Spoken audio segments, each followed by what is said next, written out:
Oi gente, tudo bem com vocês? Bem-vindos para mais um vídeo. E no vídeo de hoje a gente vai conversar sobre Sonho de uma Noite de Verão, do William Shakespeare.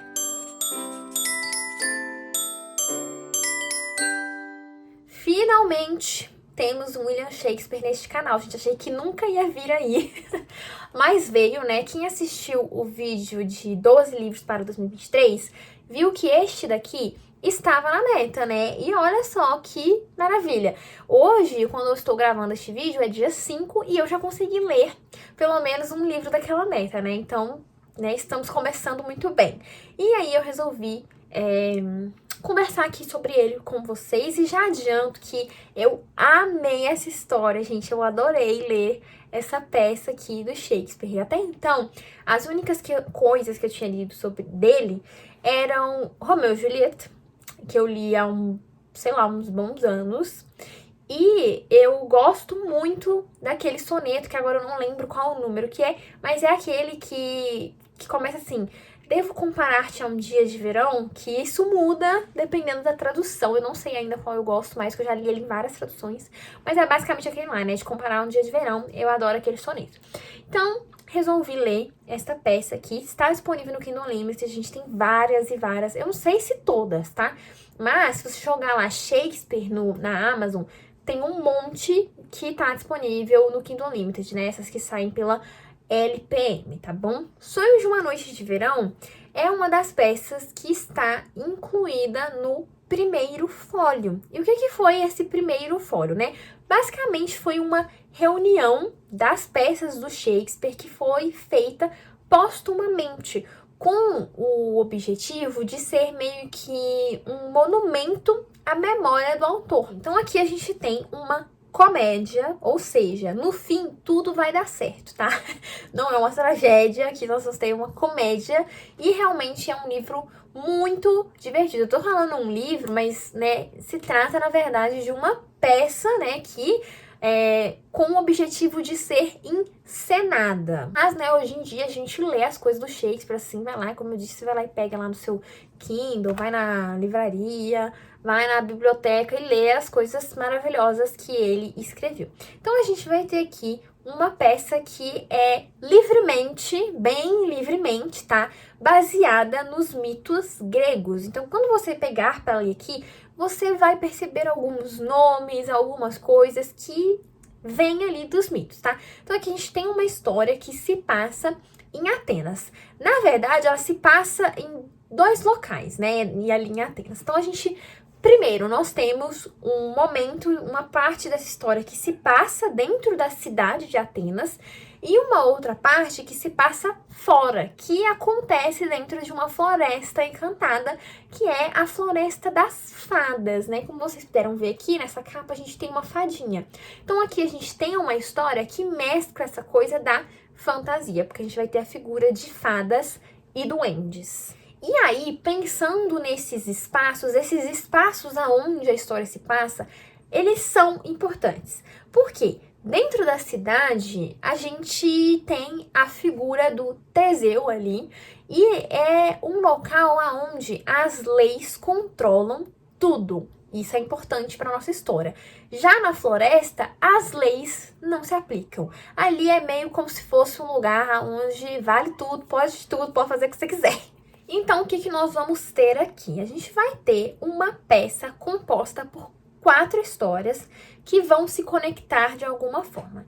Então, a primeira história é o casamento entre Teseu, que é a nossa figura de ordem, e a Hipólita. A Hipólita é uma amazona, né? A rainha das Amazonas.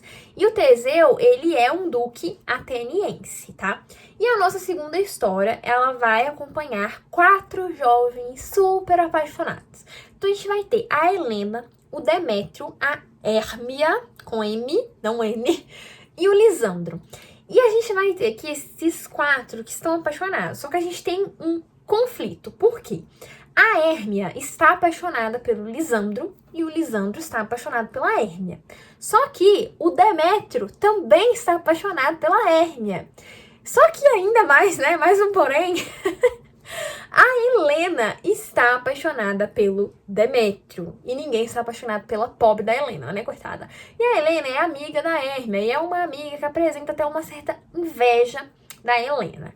E a nossa terceira história vai acompanhar um grupo de teatro amador. E os momentos em que esses personagens aparecem são engraçadíssimos. Então, esse grupo de teatro ele é formado pelos artesãos que estão preparando uma peça para apresentar ali no casamento do Teseu e da Hipólita.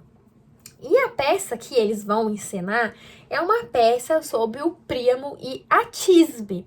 E é uma peça que a gente vai perceber que tem muita semelhança com a história de Romeu e Julieta. Quando você tá lendo, você com certeza vai ver a semelhança. Se você vive neste mundo, você conhece a história de Romeu e Julieta, mesmo que não tenha lido a peça por inteiro, tá? O Didi, inclusive, já até fez uma versão de filme desse, então, né, você deve saber.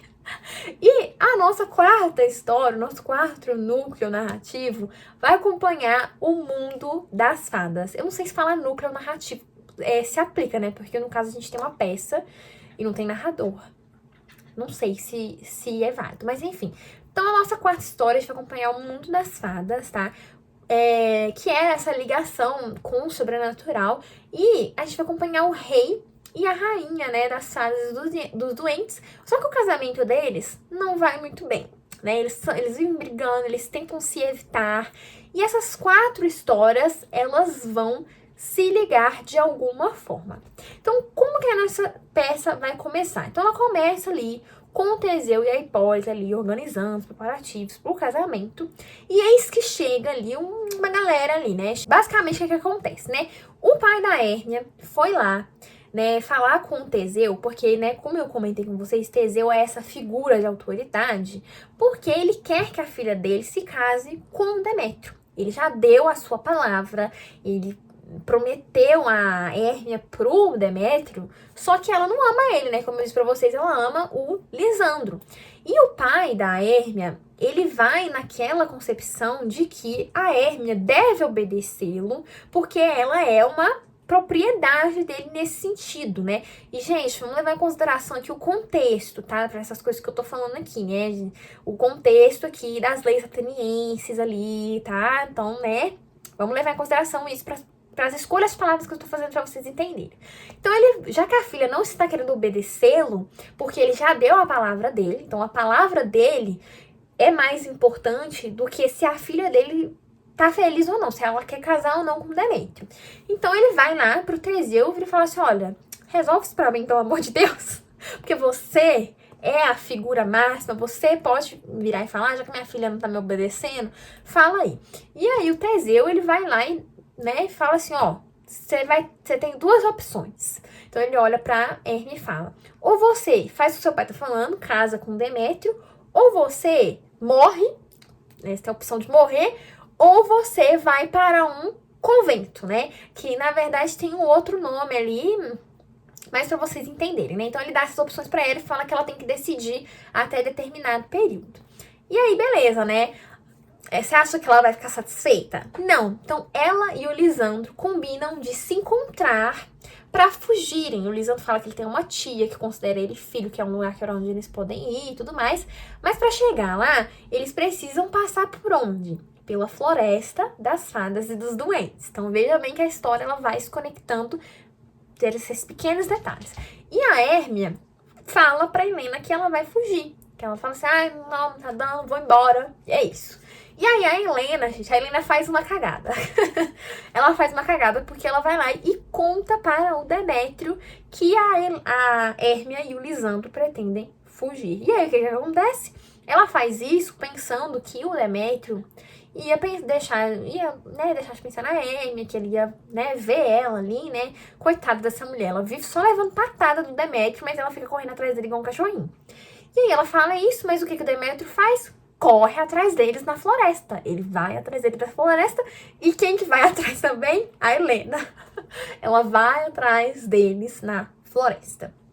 E aí, a gente chega na outra história, porque, como eu comentei com vocês, o casamento do rei e da rainha das fadas não vai bem. Então eles estão ali na floresta e o rei planeja uma coisinha ali. Porque o que é que acontece? A rainha das fadas, ela tem com ela um menino humano que é muito bonito e o rei quer esse garoto para o seu séquito. Só que a rainha não quer cedê-lo, né? Ela, na história, eles contam aqui que este menino foi um menino que ela pegou meio que pra criar, assim, sabe? Que a mãe morreu, enfim. E aí ela não quer ceder pro rei, mas aí o rei fala assim, ah, beleza, então eu vou fazer uma coisa. E aí o rei pede pro seu capanga, acho que você pode dizer assim, seu ajudante ali, pra ir ali na floresta e procurar uma florzinha, uma planta ali específica, porque ele vai lançar um feitiço na rainha. Então, ao pingar um feitiço nos olhos, a rainha irá se apaixonar pela primeira pessoa que ela vê quando ela acordar.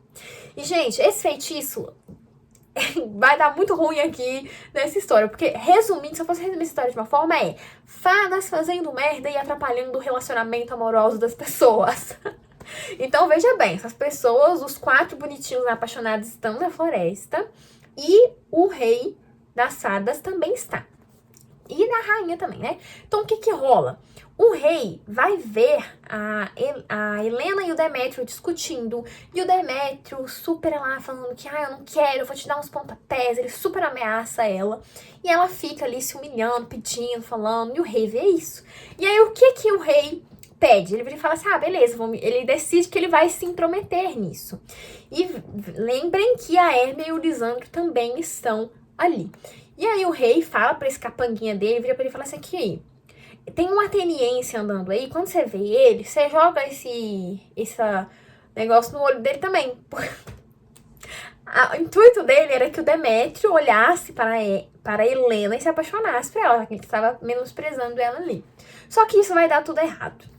Vai dar tudo errado, gente. Aí que entra, assim, a grande questão com essa história. Vai dar tudo errado. E lembra aquilo que eu falei de que a floresta é meio que o lugar onde que tudo pode, tudo acontece? Então aqui, esse local vai ser um momento da história, quando esses personagens estão ali na floresta, onde tudo vai dar errado, porque pode de tudo. E também, ali, neste local, os artistas, né, os artesãos, o grupo de teatro amador está indo ali para ensaiar.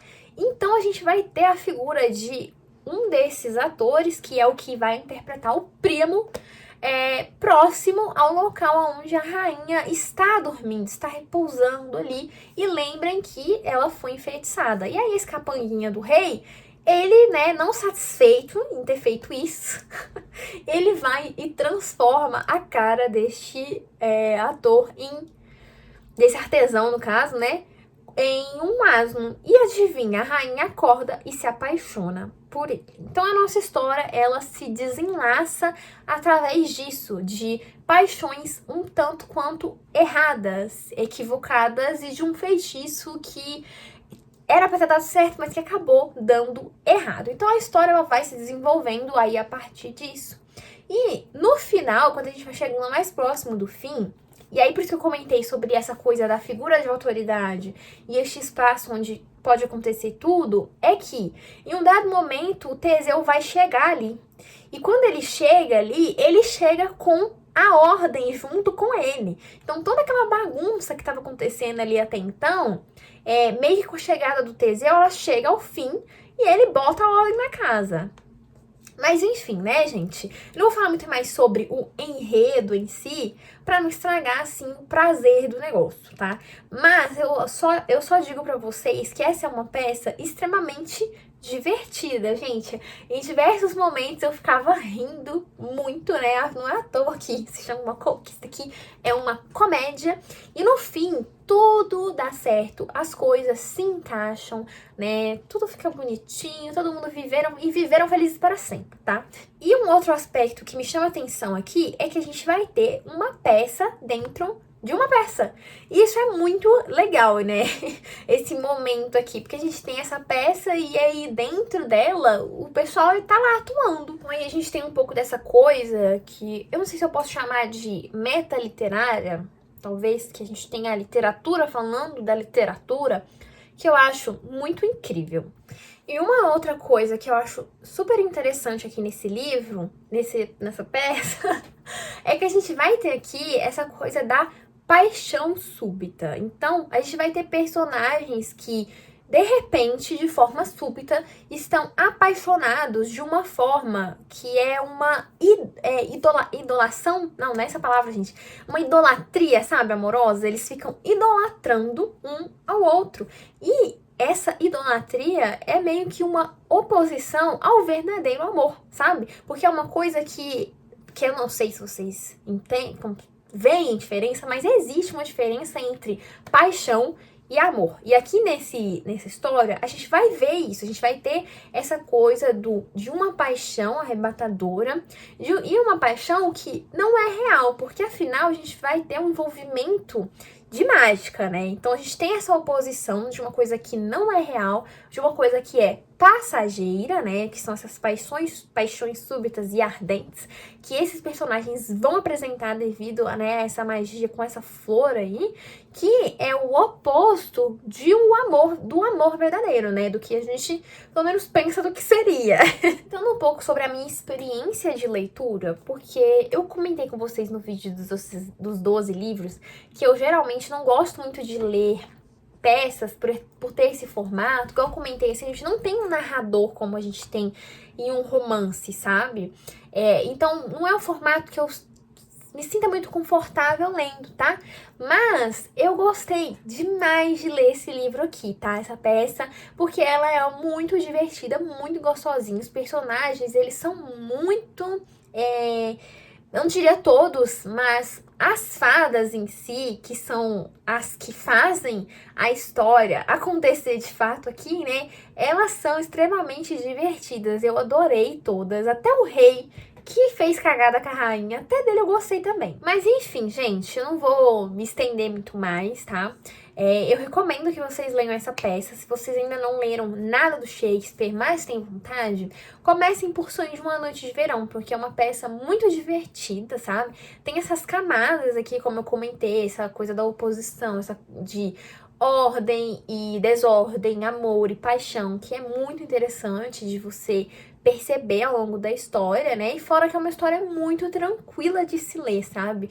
É uma história divertida, é uma história envolvente, é uma história que dá tudo errado pra depois no fim dar tudo certo. E, né, então, fica aí a indicação. Então, se você gostou do vídeo, deixa o seu like, se inscreva se você ainda não é inscrito no canal, hein? Se você quiser comprar esse livro, eu vou deixar aqui o link, tá? O link de afiliado, você comprando eu recebo uma pequena comissão, envolvendo não solteira em nada pra você, tá bom? E ativa as notificações. Clica aqui no sininho pra você receber notificação sempre que eu postar alguma coisa, tá bom? Então é isso, espero que vocês tenham gostado. Um beijo e até o próximo vídeo.